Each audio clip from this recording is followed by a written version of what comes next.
Hello everyone, welcome back to my channel Trisham's corner আপনাদেরকে আবার স্বাগতম। আজকে আপনাদের সাথে শেয়ার করব আমার গ্রামে কাটানো দিনগুলো। হ্যাঁ, অনেক বড় বড় ভ্লগ করা হয়নি, তবে ছোট ছোট ক্লিপস নিয়ে রাখা হয়েছে, সবগুলা মেমোরিজ করে রাখা হয়েছে, সেগুলো আপনাদের সাথে আজকে শেয়ার করব। এখানে আমরা ফুল ফ্যামিলি গ্রামে ঘুরতে গিয়েছিলাম, কারণ আমাদের গ্রাম থেকে নিমন্ত্রণ দেওয়া হয়েছিল। আর আমার যেহেতু এসএসসি পরীক্ষা শেষ, আমি ফ্রি ছিলাম, আর তখন কোরবানির ঈদের বন্ধ ছিল আমার মায়ের। তো যেহেতু আমরা দুজন ফ্রি আছি, আর আমার নতুন মামিও আছে, তার নতুন নতুন বিয়ে হয়েছে, তাই সব কিছু মিলিয়ে আমরা ভাবলাম যে তাহলে গ্রামেই ঘুরে আসা যাক। আমরা এখানে আমার বড় মামির মামার বাড়িতে গিয়েছিলাম। আমাদের নিজ গ্রামে আমরা যাইনি, তার কারণ হচ্ছে সময় স্বল্পতা ছিল অনেক বেশি। তো এখানে আপনারা দেখতেই পাচ্ছেন যে বর্ষাকালে যেহেতু আমরা গ্রামের বাড়ি গিয়েছি, তাই প্রচুর কাদা ছিল, ভেজা মাটি ছিল, হাঁটাটা একটু অসুবিধা ছিল, কারণ যেহেতু রাস্তাগুলো খুব চাপা চাপা, একসাথে অনেক মানুষ হাঁটাও যায় না, একসাথে পিছু পিছু করে হাঁটতে হয়। এই যে এখানে আমি আপনাদের দেখাতে চাচ্ছি যে আসলে কি স্ট্রাগল করে আমরা ওই বাড়িতে পৌঁছেছি, আর কতটা কাদা ছিল ওখানে। আর আমরা যেহেতু বেশ কয়েকদিন থাকার জন্যই গিয়েছিলাম, আর সেই জন্য আর কি আমাদের হাতে অনেক ব্যাগ ট্যাগ ছিল। একদিন থেকেই আমার মেজোম্মার বউ আর বড় মামা ব্যাক করেছিল, বাট আমরা বেশ কয়েকদিন থেকে ছিলাম। আমরা ফুল ফ্যামিলি গিয়েছিলাম, তার পাশাপাশি আমাদের কিছু আত্মীয় স্বজনও গিয়েছিল। মোট আমরা 13 জন গিয়েছিলাম আর কি। তো এখানে আমার মামিদের বাড়িতে যাওয়ার পরে তাদের যে রিচুয়াল, সেটা হচ্ছে বরণ করে নেওয়া। ঘরে যদি নতুন অতিথি আসে তাহলে তাদেরকে বরণ করে নিতে হয়। যেহেতু আমার মেজোমামির নতুন বিয়ে হয়েছে, সে নতুন অতিথি, তাই তাকেও বরণ করে নিচ্ছে, আর আমার মামিদেরকেও বরণ করে নিচ্ছে। আমরাও তাদের বাড়িতে প্রথম গিয়েছিলাম, সেই জন্য আর কি আমাদেরকেও বরণ করে নিয়েছিল।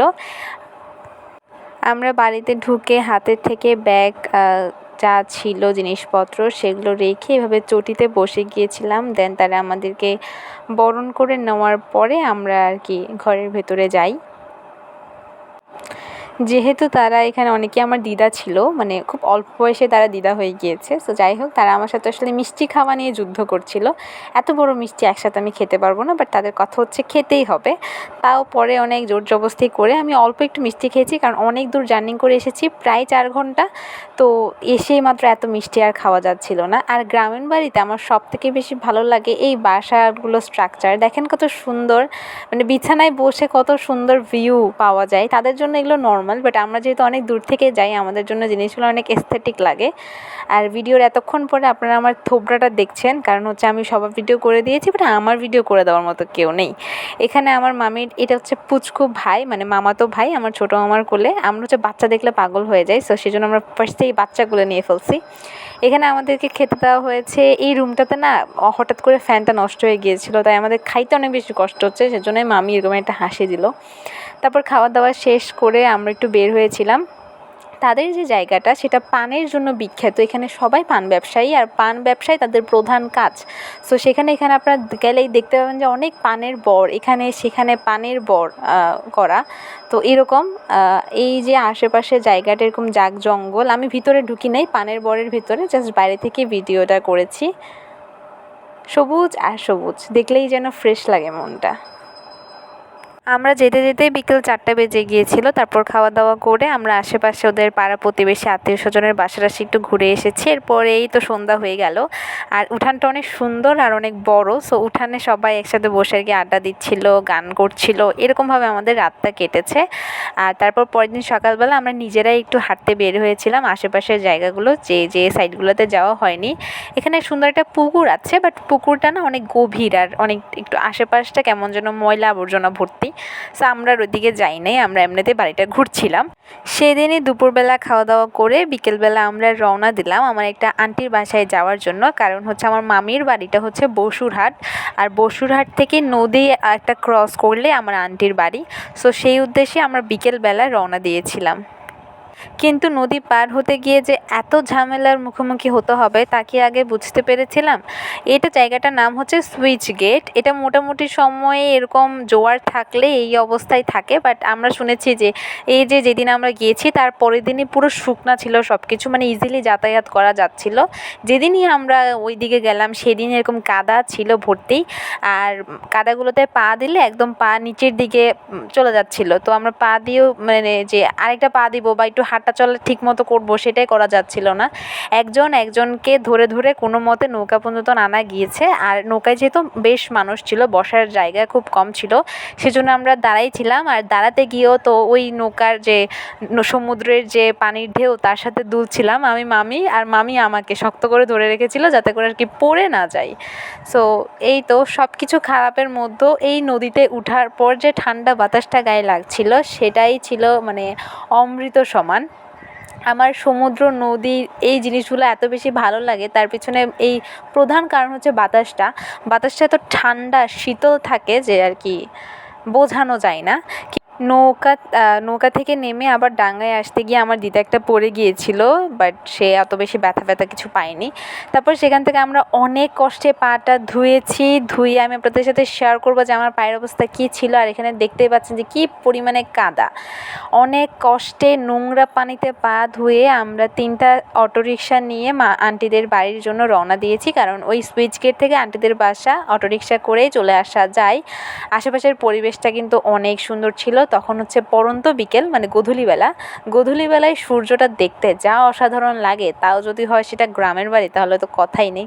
অনেক রিস্ক নিয়ে ভিডিওটা করছিলাম, কারণ রাস্তাগুলো আঁকাবাঁকা ছিল, ভাঙা ছিল, আর তার মধ্যে আর কি ভিডিও করাটা একটু টাফ ছিল। তাও করেছি আপনাদেরকে দেখানোর জন্য যে কত সুন্দর পরিবেশটা। এটা আমার আন্টিদের বাড়ির পুকুর। এত সুন্দর পুকুরটা, এত ভালো লাগে দেখতে যে বলার বাহিরে। তবে অনেকদিন পুকুরে না নামার কারণে আর কি সাহস পেলাম না পুকুরে নামার। আর তার পিছনে আরও একটা বড় কারণ হচ্ছে আমার থ্যালাসোফোবিয়া আছে, তাই কোনো মতে আমি রিস্ক দিতে চাইনি। আন্টির বাড়ি গিয়ে খুব একটা ভিডিও করতে পারিনি। তবে এই যে দেখছেন, এই দিন আমরা হচ্ছে কেরামতি বাজারে গিয়েছিলাম, কারণ আন্টিদের বাড়ি থেকে মানে বাজারটা একটু দূর হলেও মোটামুটি যাওয়া যায় পায়ে হেঁটে। তো আমরা বাসায় বসে বসে এত বেশি বোর হচ্ছিলাম যে আমরা হচ্ছে কেরামতি বাজারে গিয়েছি। আর দেখতেই পাচ্ছেন যে রাস্তাঘাট ভেজা, তার কারণ হচ্ছে কিছুক্ষণ আগে কি বৃষ্টি হয়েছিল, ছাতা নিয়ে বের হয়েছি। আর এই তো আমি মরা ধরা অবস্থা আমার। আন্টির বাড়িতে আসলে বেশি কোনো ভিডিও আমার করা হয়নি।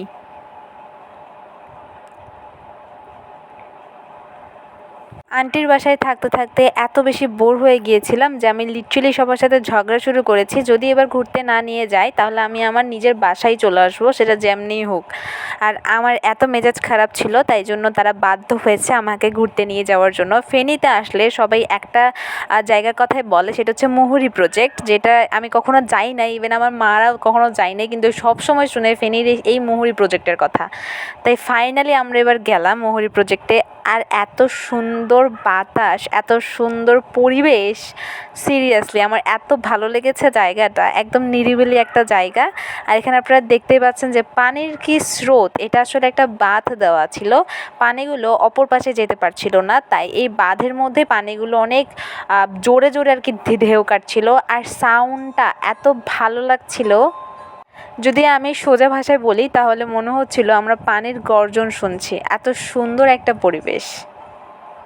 সেখানে দেখার মতো এত বেশি কিছু নেই, জাস্ট ব্রিজের উপর দাঁড়িয়ে এই পানিটাই দেখবেন। আর আশেপাশে হচ্ছে ফুচকা চটপটি স্টল আছে, এমনি কফি টফির স্টল আছে, বাচ্চাদের জন্য বড়দের জন্য দোলনা আছে, স্লিপার আছে, এইটুকুই। একটু সবুজ সমারোহে ঘেরা।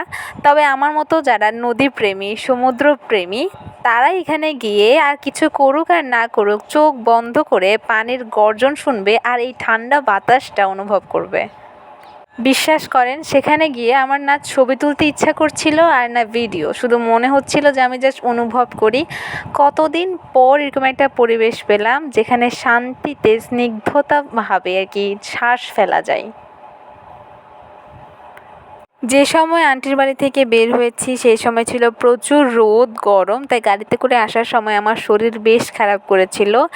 তাই এখানে যখন এসে দাঁড়িয়েছি না, মনে হলো যে শরীরের সব খারাপ যেন চলে গিয়েছে, সব যেন একদম শান্তি আর শান্তি। চলেন আর একটা মজার জিনিস আপনাদের দেখাই। যখন আমরা ফুচকা চটপটি স্টলে গিয়েছি তখন এই 2টা বাচ্চাকে দেখলাম যে তারা নৌকায় উঠে কত খুশি।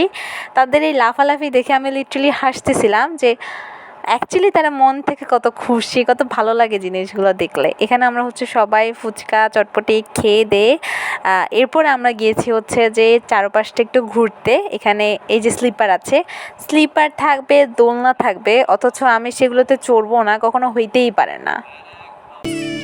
বাজিয়ে কাকন ফুল কিশোরী এসো বেনুবনে।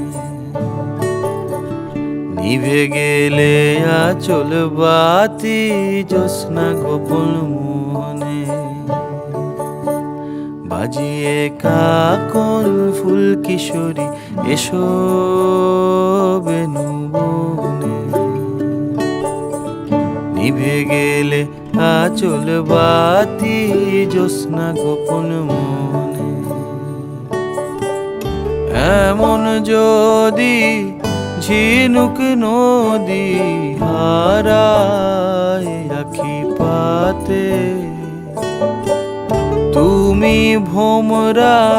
প্রায় সন্ধ্যা নেমে গিয়েছিল আর আমরা আমার আন্টির বাড়িতে আসার জন্য আবার রওনা দিয়েছি। গাড়ির জানালা খুলে দিয়েছিলাম, এত ঠান্ডা বাতাস, বিশ্বাস করবেন মনে হলো যে এইভাবে যদি সারা জীবন কাটানো যেত, যেরকম ঠান্ডা বাতাস খাবো আর ঘুরে বেড়াবো, তাহলে হয়তো মন্দ হতো না।